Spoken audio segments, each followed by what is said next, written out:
você tem que consultar um bom profissional de sua confiança, trazer para ele todos os elementos, né, que você tem relacionados àquela situação, mesmo aquele que você acha que não é relevante, você traz. Porque já aconteceu várias vezes comigo, talvez com você também, que no curso do processo surgiu uma situação na qual o cliente ele omitiu, seja por esquecimento, ou seja intencionalmente por não querer levar isso ao advogado, e lá a outra parte trouxe esse fato.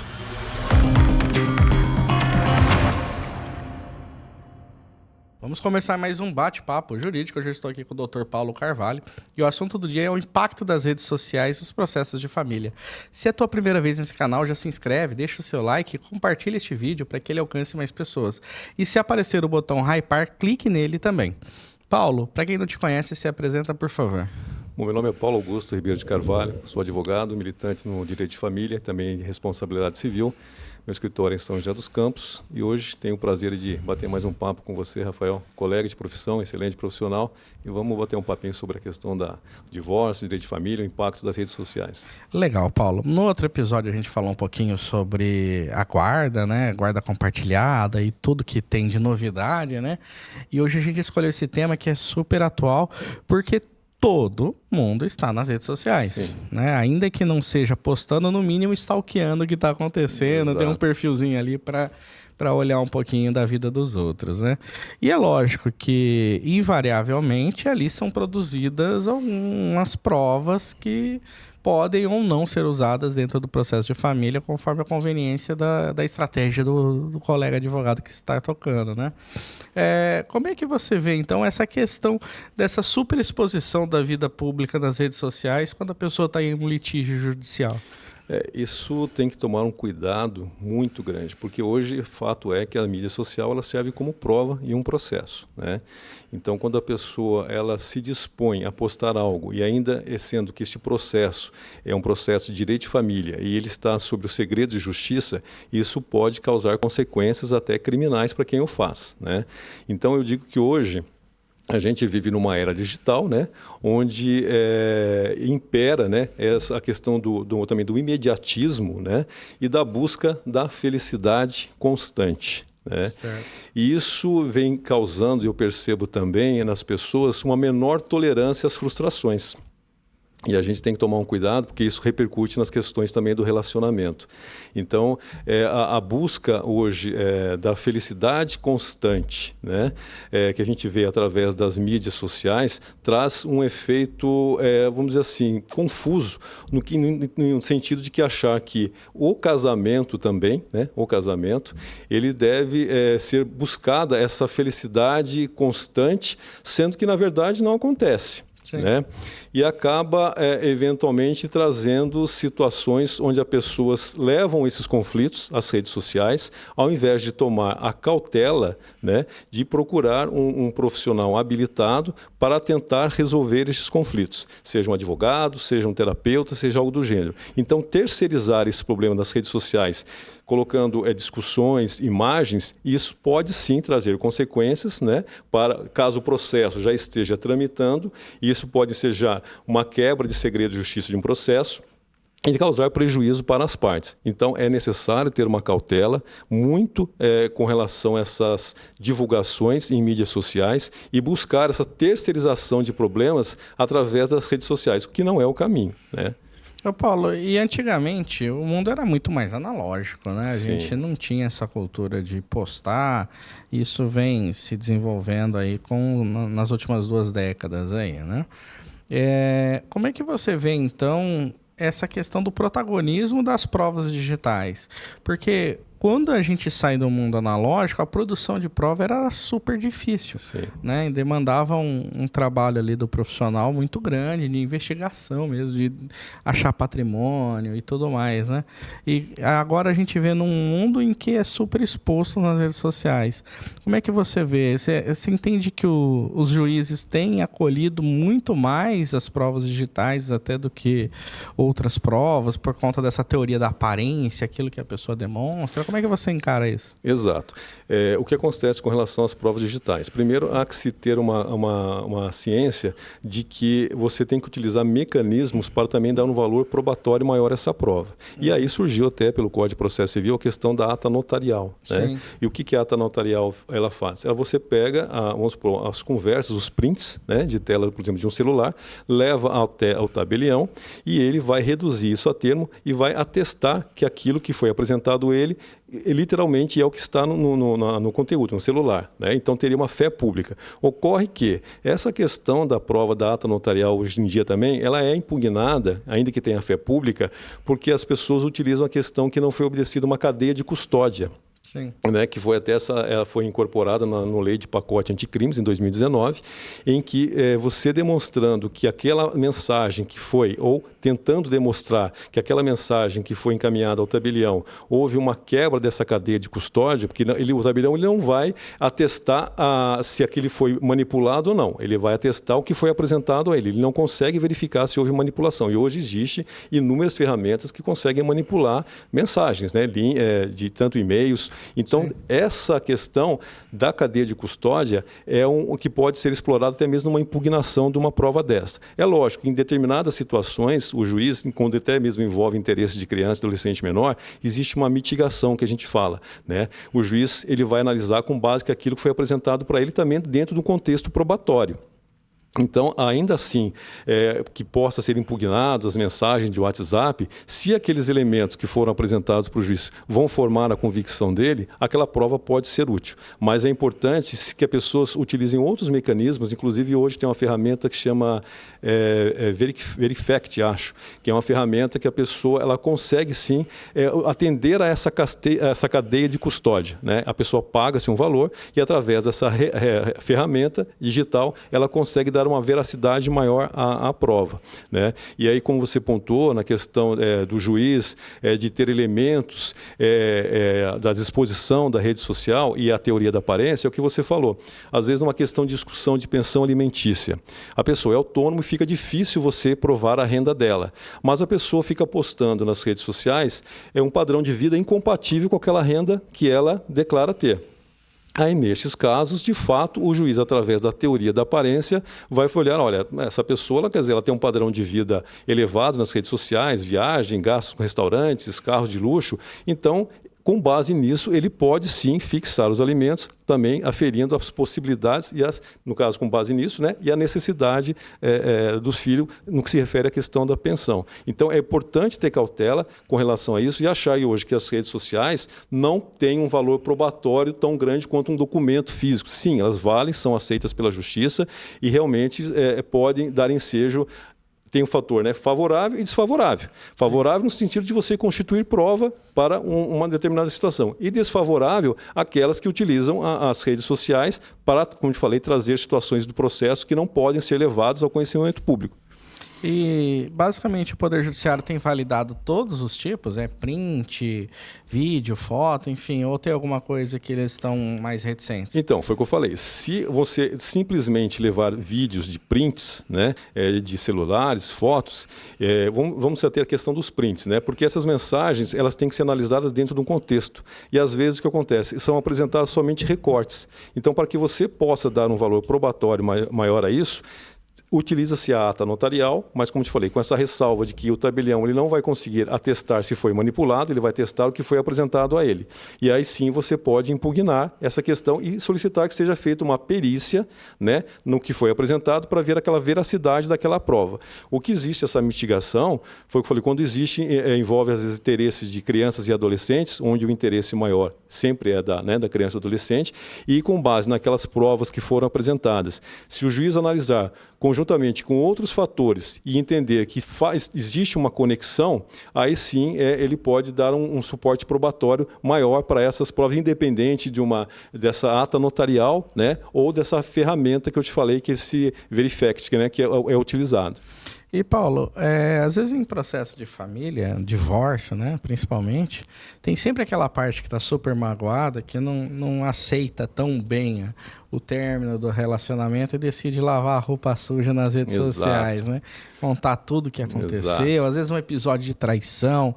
Quantas vezes a gente já não viu vídeos nas redes sociais do cônjuge traído fazendo uma revelação para a família da traição, e esse conteúdo viraliza nas redes sociais, enfim, vira um caso midiático, algo que era para ser sigiloso, né? Sim. E como é que você vê, então, o impacto dessa superexposição de virar por exemplo, uma traição midiática, né? E pegar um caso de processo desse para resolver, como é que você entende isso? Então, eu, inclusive, trago até a título de curiosidade, como você fala, dessa exposição, né, do processo em si, quando já está judicializado, e cria-se, às vezes, uma rede de apoio de pessoas, amigos, parentes ligados a esta pessoa que passam também a divulgar isso. Sim. Eu peguei um caso no escritório, onde eu estava patrocinando, no caso, a ex-mulher, né, a mulher, e a família do marido começou a fazer postagens nas redes sociais, criando histórias, entre aspas, fictícias, com personagens fictícios, mas trazendo os assuntos relacionados ao processo, né? E aí colocava nome como se fossem personagens, mas certinho, 2 filhos, um casal, e contava-se toda a história, uma narrativa. E ao final, descrevia: qualquer semelhança com a realidade é mera coincidência. Ao tomar conhecimento disso, minha cliente trouxe para mim, e isso era feito através de uma cunhada, né, que estava fazendo isso, ex-cunhada, né, que estava fazendo isso. Aí tive que entrar com uma medida judicial para determinar que fosse retirado e que fosse aplicado também uma multa, caso ela viesse a rescindir, além da ação indenizatória. Né? Porque, como a gente está falando, ainda que se trate de uma relação de segredo de justiça, esse tipo de comportamento ele é proibido por lei, não pode, e só traz prejuízo. Né?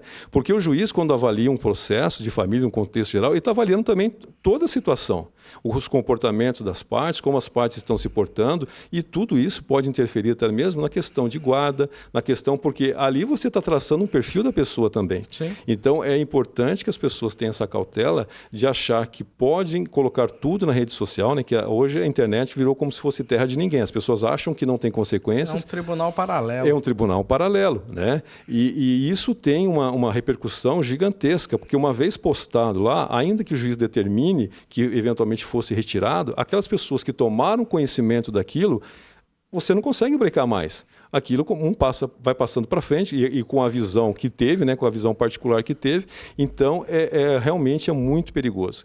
Tem que tomar muita cautela. Não ajuda o processo. A pessoa expor o processo, trazer o processo, ou querer resolver, terceirizar o problema nas redes sociais, só vai ter prejuízo. Isso é fato. E quando tem filhos, igual no exemplo que você colocou, né, invariavelmente precisa de uma avaliação psicológica. Exato. Ali, né, como é que vai ser, quem tem maior condição assim de assistir essas crianças, né, esses menores, e esse tipo de postagem só mostra o total desequilíbrio da parte. Exatamente. Acaba prejudicando a estratégia do advogado que está trabalhando no processo. E isso às vezes acontece, essas postagens, sem comunicar ao advogado. O advogado só vem saber, no caso, e esse fato deve ter acontecido nessa situação que eu lhe contei, do advogado da parte contrária, quando a cunhada foi citada da ação. E ela falou: mas o que está acontecendo? O que vocês fizeram? Né? E realmente não pode ser feito.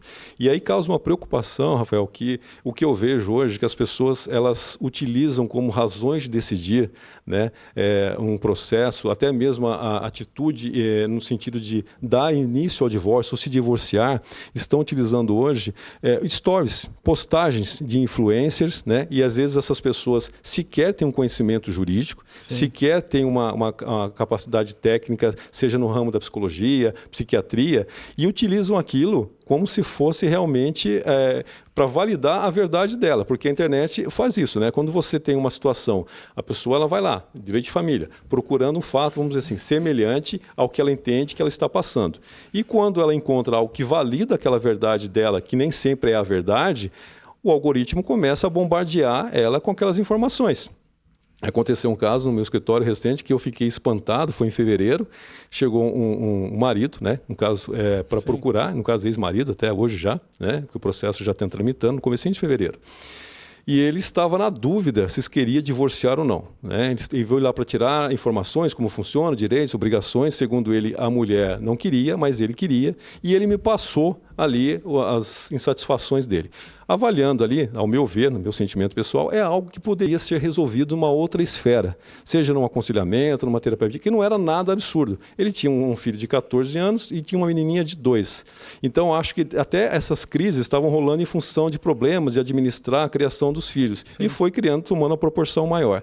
Mas ele não queria, achava que era o caminho no divórcio. E aí, naquele momento, até eu aconselhei como faço, já que você está na dúvida, de repente vai conversar, procura uma ajuda, talvez não seja o divórcio o momento agora. E ele, após ouvir e falar de satisfações, falou, não, tudo bem, doutor, eu vou pensar então, vou refletir no que você me falou. Meados agora de abril, ele me procurou e falou, doutor, tomei a decisão, vou divorciar. Eu refleti, pensei nesse meio tempo, eu passei a até seguir umas pessoas, né, das redes sociais que realmente me deram a certeza de que eu quero divorciar. E ainda falou para mim, vou deixar com você aqui o nome dessas pessoas que é interessante o senhor dar uma olhada, de repente pode contribuir para o seu trabalho. E aí quando eu fui olhar essas pessoas que ele, né, de curiosidade, não tinha um advogado, não tinha um psicólogo, não, eram influencers que falavam sobre relacionamentos, né, defendendo a busca pela felicidade constante. Sim. O que não existe num relacionamento, né? No casamento, a pessoa tem que ter noção de que um relacionamento a longo prazo tem desafios, né? E no caso dele, mas ele decidiu tomar a decisão de divorciar com base no consumo das postagens de stories de 1 minuto. O que, se a gente for pensar, é surreal, né? Hoje em dia. Mas é o que vem acontecendo muito nas redes sociais. As pessoas estão utilizando as redes sociais como razões de decidir mesmo, decisões definitivas. E uma decisão tão importante que influencia 2 famílias, né? A Exato. Família dele, a família da esposa dele. Os filhos, tudo. Né? Os filhos. É algo que não pode ser condensado em vídeos, sequências de vídeos. De 1 minuto, stories de 1 minuto. Ou seja, como você falou, a pessoa ela tomou uma decisão definitiva de vida baseado no consumo excessivo de stories de 1 minuto. Porque você imagina, a pessoa 1 mês e meio consumindo excessivo stories, né, validando aquela verdade dele, né, porque ele não foi procurar um profissional que pudesse confrontá-lo com os pensamentos dele e fazer com que ele tivesse uma reflexão mais aprofundada. Ele procurou algo que foi invalidando a verdade dele constantemente. Mas a nossa sociedade é um pouco egoísta, né? A gente está muito virado só para a gente, pensando só na nossa felicidade, e daí, nesse caso, ele destrói ou prejudica ali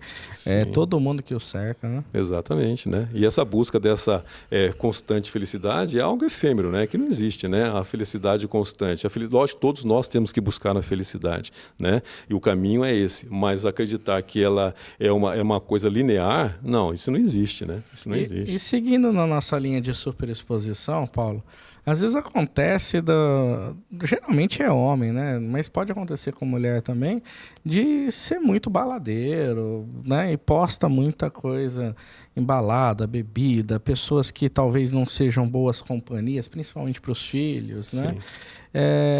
O Poder Judiciário tem valorado isso daí para fins de alteração de guarda, modificação de guarda? Como é que está sendo isso daí? Sim, é que eu falo. Quando você entra num processo de disputa de guarda, outras questões, é avaliado num contexto geral, né? É feito um exame psicossocial, então a parte passa por um assistente social, passa por um psicólogo, e todas as informações elas devem ser sopesadas. É lógico que a pessoa não precisa se privar de ter uma vida, né, de ter uma diversão, de ter um lazer.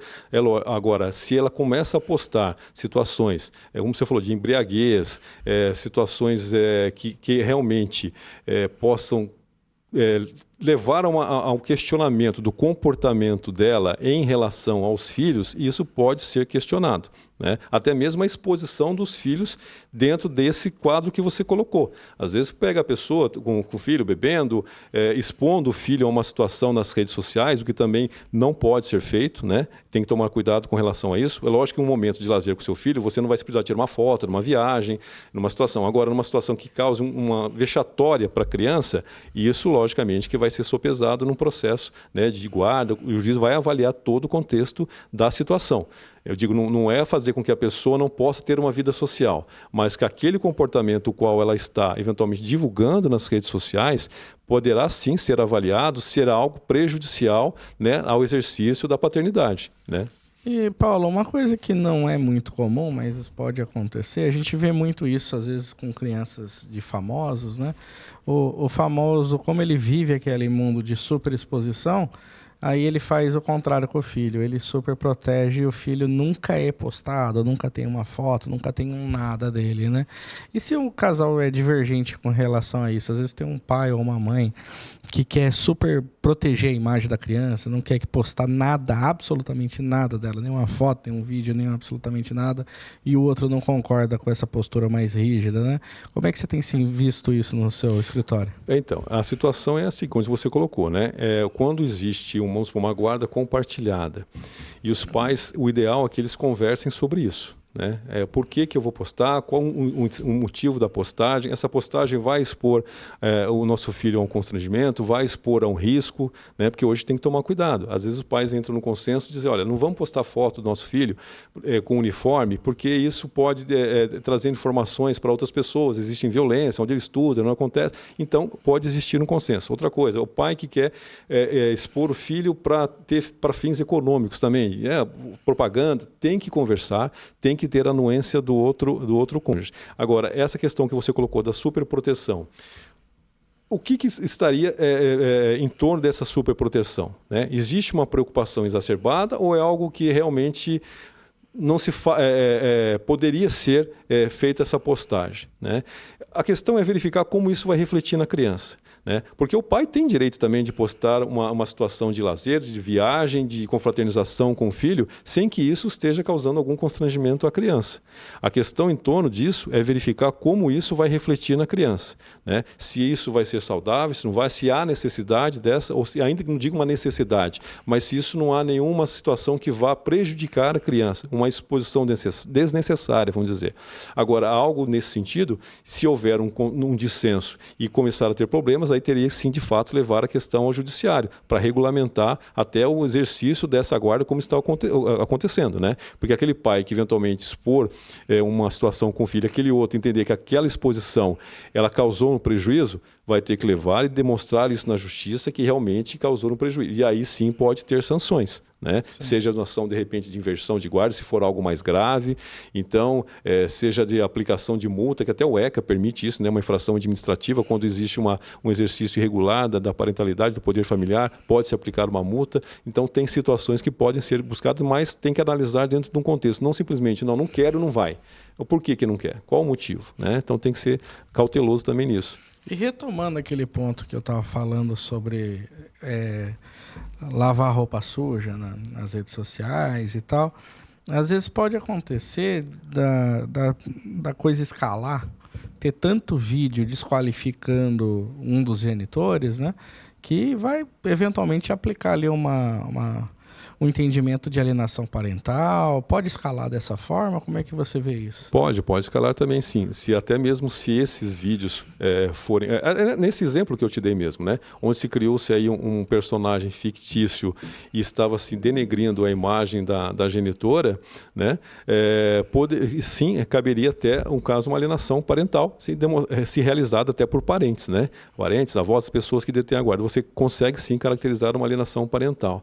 Então, se o objetivo foi esse, de realmente difamar uma pessoa, né, difamar uma coisa, pode sim dar ensejo a isso, porque, como eu te falei, essas questões são avaliadas na questão da guarda, na questão de como está sendo exercício o poder familiar e enveredar para uma questão, sim, de uma alienação parental. E Paulo, você chegou a mencionar ali de passagem a respeito da... A gente falou sobre teoria da aparência, sobre mostrar e tal. Só que, por exemplo, no Brasil hoje a gente vive um mercado informal gigantesco. O pessoal está dirigindo aplicativo, está entregando por aplicativo e assim por diante, e fazendo uma rendinha. Ainda quando é aplicativo, a gente consegue buscar informação, né, na Uber, na 99, na Rappi, enfim, no iFood, qual é o rendimento daquela pessoa. Mas a gente também sabe que uma boa parte está por fora, né? Tá literalmente por fora, né? Esse tipo de postagem da pessoa falando, partiu mais um dia de trabalho, esse tipo de coisa, a gente pode usar dentro do processo para comprovar que ele exerce essa atividade informal e daí é presumível que ele ganha um pouquinho mais? Exatamente. É utilizado, sim, pode ser, tem validade jurídica, e aí cai naquela que você falou mesmo da teoria da aparência, onde não tendo outros elementos né, que possam aferir o ganho daquele que tem que contribuir com os alimentos, né, seja o pai ou seja a mãe, o juiz pode tomar isso sim como norte, né, porque uma pessoa, como você mesmo falou, que fazem a viagem, dependendo de onde a pessoa for fazer a viagem, você consegue até verificar o quanto seria um custo daquela viagem. A pessoa está no restaurante, você consegue verificar qual é o custo daquele restaurante. Então, com base nisso, você tem sim uma base para aferir, né, e tomar como norte o valor a ser fixado a título de pensão, caso não tenham outros elementos que dificulte, como você mesmo disse, uma pessoa que é autônoma, uma pessoa que não declara toda a renda. E quando se fala em questão de pensão, como você mesmo colocou, a pessoa pode ter, além de outras rendas também, né? Ela pode ter um emprego fixo, registrado, receber e fazer as atividades por fora. E essas atividades que ela faz por fora incorpora também o ganho e pode ser utilizado, ela deve ser utilizado como fator para fixar os alimentos, né? Então, a pessoa demonstrando que ela ganha um salário, mas o salário dela é incompatível com aquilo que ela vem propagandeando na internet, o juiz pode tomar isso como norte também para aumentar o valor da pensão ou fixar um valor maior. E outra coisa, curiosidade minha, né? A internet ela deu voz para as pessoas falarem o que elas quiserem, né? Inclusive criticar o Poder Judiciário, né? Então a gente sabe que o Poder Judiciário ele é vítima ali de uma insatisfação generalizada do país hoje, né? Acho que todo mundo comenta alguma coisa do Poder Judiciário em algum nível, né? Ou lá em cima ou aqui embaixo, mas critica a atuação deles, né? E você tem sentido que isso daí tem prejudicado o andamento de algum processo? Às vezes o juiz deveria talvez se declarar suspeito e não o faz. Como é que você tem visto isso? A suspeição, no caso que o juiz se declara, tem uns casos lá que são elencados, né? Taxativos no código. Mas eu acho que hoje o juiz, desde que não seja algo extremamente ofensivo, cite e coloque que realmente tem o direito de opinião, que as pessoas de fato elas têm essa liberdade de opinião, mas dentro também de uma certa normalidade, dentro daquilo que a lei não entende que estaria, né, ultrapassando aquele direito legítimo de opinião. Mas como você falou, hoje em dia também, se os juízes forem se declarar suspeitos por todas as críticas que são feitas, guardadas essas devidas proporções, vai ficar difícil de também, né, do processo tramitar. Eu acho um erro as pessoas levarem essas situações em redes sociais, né, e quando trazem questões pessoais, porque não soma nada o processo, né? Não tem algo que vai agregar ao seu processo você entrar numa rede social, difamar, injuriar ou falar mal de um juiz. Isso não vai te agregar em nada, né? Então, eu acho que tem os mecanismos legais para que as pessoas possam se manifestar, eventualmente, a insatisfação dela num processo, se porventura entender que aquele juiz não está agindo de maneira correta, né? Existem até, pode ser feito denúncias no Conselho Nacional de Justiça, existem os meios legais. É lógico que a pessoa, quando ela está vivendo aquela insatisfação de um processo na cabeça dela que não está tendo a resposta que ela quer, ela começa a tirar para tudo quanto é lado, né? E chegando até mesmo no judiciário. Mas, como eu te falei, tem que tomar cautela e ter atitudes que vão contribuir, que vão fazer com que o processo realmente tenha um melhor caminho, né? Então, hoje, como você falou, o problema da internet, que virou terceirizou, é um tribunal terceirizado, como você mesmo colocou, e as pessoas acham que trazendo insatisfações, trazendo questões do processo, isso vai ajudar de alguma forma, vai dar uma visibilidade maior ao caso dela, mas essa visibilidade é negativa, né? Não é uma visibilidade positiva, não agrega em nada, só prejudica e traz prejuízo. A pessoa pode responder por isso, né? Hoje em dia, se você faz uma postagem, pode responder por um crime de calúnia, de injúria, de difamação, crimes contra a honra, né, ações indenizatórias, ou seja, acaba somando mais um problema à vida dela, né? Então, o que eu falo, procure um profissional, entregue para ele realmente os seus problemas, deixe que ele administre. Quando você contrata um advogado, eu falo pelos meus clientes, você está terceirizando o seu problema para o advogado. Deixe o advogado resolver, né? Você tem a obrigação de dar elementos e falar a verdade para o advogado. Agora, querer ajudar, achando que está ajudando, né? E tomando essas atitudes, só está causando problema, né? E arrumando mais processo para o advogado se defender. Por esse lado, né? Por esse lado, para o advogado até bom. Agradece. Até agradece. É mais um processo que eu vou ter que te defender, né? Tá certo. E, Paulo, a gente sabe também que não tem como voltar atrás, a gente voltar para um mundo analógico, que não existe redes sociais, não é esse o cenário atual, né? Então a gente precisa conviver com isso, precisa conviver com a exposição e tudo mais. Mas assim, quem está litigando ou pretende entrar com o processo, quais boas práticas que eles podem adotar para evitar dor de cabeça, evitar que gere um problema para o advogado resolver no processo? É o que eu falo. Você tem que consultar um bom profissional de sua confiança, né? Trazer para ele todos os elementos, né, que você tem relacionados àquela situação, mesmo aquele que você acha que não é relevante, você traz. Porque já aconteceu várias vezes comigo, talvez com você também, que no curso do processo surgiu uma situação na qual o cliente ele omitiu, seja por esquecimento ou seja intencionalmente por não querer levar isso ao advogado, e lá a outra parte trouxe esse fato. E aí você é pego de surpresa e aí você pergunta para o cliente, por que você não falou isso para mim? Por que você não me trouxe esse documento? Ah, doutor, eu achei que não era importante. Quem tem que dar essa questão de importância aos fatos e documentos é o advogado. Então você leva tudo para ele que você tem de elementos, procure, como te falei, um advogado de sua consciência, não terceirize o seu problema para terceiros, não fique propagandeando os seus problemas para terceiros, né?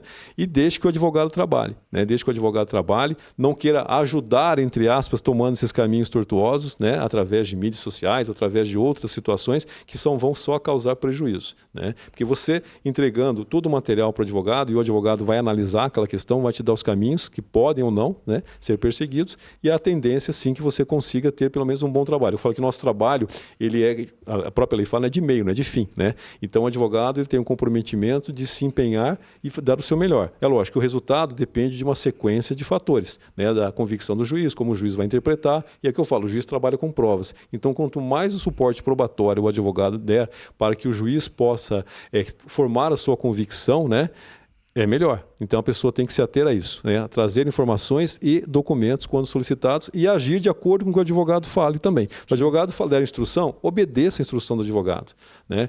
Já aconteceu situações que eu instruí o cliente e o cliente fez a situação na cabeça dele. E aí depois teve o resultado, né, que é negativo, e aí não tem como falar, olha, você não fez o que eu pedi para você fazer. Então você foi lá e fez algo que você achou que teria que ser feito. E aí a tendência realmente é não dar certo, né? Se você vai num médico, o médico manda você tomar um remédio, você fala, não vou tomar aquilo que eu acho que você vai ter a consequência. Então, contrate um profissional que você confie, acredite e siga literalmente o que ele falar, né? Legal. E eu até vou acrescentar uma sugestão minha aqui, que não é nem jurídica, é que se tiver num processo de família aí que envolva divórcio, filhos e etc., que a pessoa vai fazer terapia, sabe? Perfeito. Porque Perfeito. Nós, advogados, a gente vai resolver a parte patrimonial, a parte de relacionamento ali, como o regramento básico de como é que vai funcionar. Exato. Mas ali existe uma família que, ainda que dissolvida, vai precisar conviver por toda a vida, né? Exato. Então, enquanto tem filhos, principalmente quando tem filhos, né? Essa convivência nunca vai deixar de acontecer, né? E é o que eu falo, sabe, Rafael? Acontece muito isso. Eu sou da época que a gente fazia lá os divórcios presenciais, quer dizer, antes de ter essas virtuais, e era tudo no papel. E o juiz sempre tinha por hábito, antes de iniciar o processo de separação, que primeiro tinha separação, depois tinha conversão para divórcio, né? Ele test drive. Test drive, exatamente. E o juiz perguntava ainda assim, preliminarmente, existe a possibilidade de reconciliação? Vocês pensaram? Vocês têm essa possibilidade? Se um ali falasse, não estou na dúvida, não quero, o juiz nem fazia a separação. E quando eu levo os clientes, né, quando os clientes chegam ao meu escritório, e eu percebo que existe ainda uma insegurança nessa questão do divórcio, eu sempre coloco isso também para ele. Olha, não existe essa possibilidade de reconciliação, e aí vindo de encontro ao que você falou da procura de um profissional, seja antes do processo ou durante e pós o processo de um profissional da área realmente da psicologia. Porque ele vai dar esse suporte e às vezes são situações que podem ser ajustadas. Né? Foi o que eu falei, hoje em dia você vê esse caso específico que eu citei aqui, era algo que poderia ser ajustado, né? Mas ele preferiu divorciar e com base em redes sociais, né? Essa foi o respaldo que ele teve para tomar a decisão dele. Então eu digo, existe sim situações que podem ser e outras que não, porque eu falo, tem situações de divórcio que realmente o divórcio é o melhor caminho. Né? Não tem como também dizer que não. Sim. Onde já existe, ou quando se fala em violência física e psicológica, eu acho que não precisa nem discutir, a gente já sabe que realmente seria. Mas existem situações também que se desgastaram no tempo, né? Onde não existe mais o afeto, não existe o respeito, não existe a admiração, e isso às vezes não consegue ser resgatado. E aí o divórcio ele tem que ser visto como uma oportunidade também de recomeço. Sim. Eu falo que, por mais paradoxal que pareça ser, eu sou defensor do matrimônio e do divórcio. Né? Eu sou defensor das duas situações. Eu ainda acredito, eu acho sim que a família é a base, que tem que ser realmente feito tudo para mantê-la, mas existem situações que realmente é melhor o divórcio, até por uma questão de saúde dessa própria família que não existe mais. E não é saudável, né, você manter também um filho dentro de uma relação onde não existe mais ali o respeito, a admiração, porque ele vai tomar aquilo ali como referência de família e de vida. Então é importante que essa referência ela seja, como você mesmo falou, de uma forma saudável e, se necessário e inevitável o divórcio, que todos, se possível, da família passem por essa questão desse acompanhamento psicológico. Né? Você falou do test drive, eu lembrei de um caso, né? Pessoa casal, 2 filhas grandes já, né? 20 e tantos anos, as meninas, enfim, se divorciaram, né? Normal, estava tendo um desgaste normal do relacionamento, não estavam conseguindo mais conviver bem, né? Enfim, chegaram à conclusão do divórcio. E agora estão vendo de se casar novamente. Então, talvez, né, essa figura da separação judicial fosse mais benéfica para esse casal que já partiu direto para o divórcio. Mas hoje o que acontece? Hoje as pessoas, os conflitos, hoje ainda essas situações que são nesse imediatismo de querer às vezes resolver o problema, né? E esse imediatismo vence também através das redes sociais hoje, né? Sim. Hoje em dia você vê, a gente vive no imediatismo e, como te falei, e na busca da felicidade constante. O que a gente sabe que não existe, né? Dificilmente você vai ver. E hoje as pessoas, então, elas estão muito menos tolerantes às frustrações. E essa intolerância à frustração transmite para os relacionamentos. Então, a pessoa, ela idealizar, né, que o casamento ele tem que ser uma fonte de felicidade constante, né, e satisfação, ele está, eventualmente, tendo uma visão distorcida da realidade. Ou seja, o casamento, a gente sabe que a longo prazo ele tem as dificuldades e essas dificuldades, sim, elas podem ser trabalhadas, né? Para que não seja tomada de pronto como solução o divórcio. Mas, como eu te falei, hoje é inegável que a rede social, o Instagram, essas mídias, o Facebook, ela fomentou muito o divórcio. E já existe pesquisa sobre isso, né? Que houve um aumento de 20% a 30% de casos relacionados a divórcio vinculados a problemas de redes sociais. Seja por uma exposição de problemas, de conflitos, seja por uma infidelidade também virtual que é praticada ali. A pessoa acha que não está cometendo nenhum desrespeito ao cônjuge, trocando mensagens ou flertando com uma pessoa da internet. E quando descobre isso, põe fim e abriu um leque muito grande para isso, né? Essa possibilidade. Então, esses fatores hoje já são considerados, né, como fatores que estão fomentando realmente os divórcios, né? Então, é algo preocupante, né? Você tem que dar uma olhada, porque, como você falou, hoje a gente não volta mais para o mundo analógico. A realidade virtual está aí e ela não vai acabar. E a gente tem que saber lidar com ela para preservar muito mais. Para você ter ideia, hoje os casamentos que estão falando estão durando 10 anos. Diminuiu-se a durabilidade dos casamentos. Hoje os casamentos, 10 anos é muito tempo? Não é muito tempo. Para um relacionamento, eu falo que dificilmente a gente vai ver hoje um casal que vai completar bodas de prata, bodas de ouro, dificilmente. Se a situação não tomar outro norte, vai ser difícil. E está complicado. E fica muito essa questão também de comparar a vida sua com a vida do outro, né? Sempre a grama do vizinho é mais verde, né? E antigamente essa grama do vizinho, né? A gente sabia muito pouco, né? Era uma coisa assim que às vezes você conseguia notar alguma coisa, mas não, agora a gente é bombardeado todos os dias todo dia tem alguém fazendo algo mais legal do que você está fazendo naquele momento, né? Não, e isso é um mundo sem fim. Eu falo que hoje as pessoas, as redes sociais, não sei se você se recorda, acho que na década de 80, de 90, lembra daquela família Doriana? Sei. Que o pessoal, aquela propaganda e tal? Cara, um casal que aparecia, a propaganda era uma família reunida no café da manhã, todo mundo feliz. Um casal de filhos. Um cachorro. E era tudo harmonioso, sim. Não existia conflitos, não existia nada. Sim. Então as pessoas hoje acham que tem a meta é atingir a família Doriana. Só que a gente sabe que não é assim que funciona. É o que você mesmo falou, né? Sempre vai ter alguém fazendo algo melhor que você, alguém mais bem-sucedido que você, alguém que tem uma vida teoricamente mais tranquila que você, mas não que aquilo que está sendo postado representa a realidade. Porque se você não vê ninguém postando as mazelas, você só vê as pessoas postando, como você falou, é só felicidade. Né? Eu nunca vi um casal postando lá um vídeo, batendo boca, falando, é isso, aqui, hoje está passando, está difícil. Tem casos esporádicos que as pessoas fazem, né? Mas em regra, como você falou, é aquela comparação é surreal. Isso não existe, né? Legal, Paulo. A gente combinou ficar meia hora aqui conversando sobre esse tema.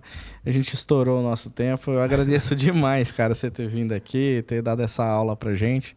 E eu vou abrir o microfone para você se despedir. Não, eu agradeço mais uma vez aí a participação. Sempre é um prazer conversar com você, que além de um excelente profissional, é um grande amigo. Né? Eu acho que esses momentos que a gente faz de tentar conscientizar um pouco as pessoas da realidade do nosso mundo e ajudar, né, contribuir para que elas façam as melhores escolhas. Né? E aí eu reforço o que você falou, seja na busca de uma ajuda de um profissional habilitado para ajudar a resolver os problemas, seja da área da psicologia ou da área do direito. E é um prazer, mais uma vez, bater o papo com você. Se você ficou até aqui nesse episódio, vale a pena você se tornar membro desse canal. Com R$4 por mês, você colabora financeiramente para que os episódios continuem sendo produzidos. Até a próxima semana.